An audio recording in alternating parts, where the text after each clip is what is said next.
Hello বন্ধুরা, তোমরা কেমন আছো? আমি ভালো আছি আর আশা করি তোমরাও খুব ভালো আছো। তো সকাল সকাল আজকে আমি বাঁধাকপি রান্না করতে বসেছি। তো বাঁধাকপি আমি কিভাবে রান্না করলাম সেটাই তোমাদেরকে দেখাচ্ছি।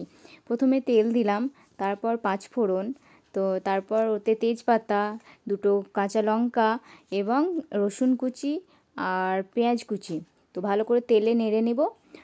তারপর আলু কুচি করে রেখেছি, সেটা আলু কুচিটা ওই কড়াইয়ের মধ্যে দিয়ে দিলাম।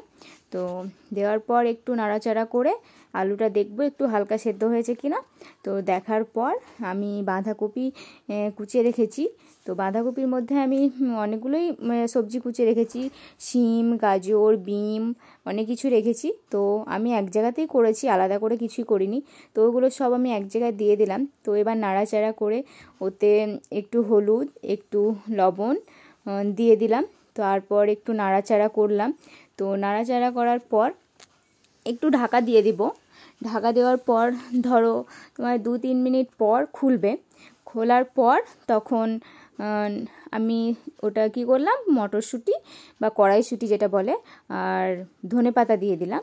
তারপর একটু নাড়াচাড়া করে ওতে একটু চিনি আর গরম মশলা দিয়ে দিলাম।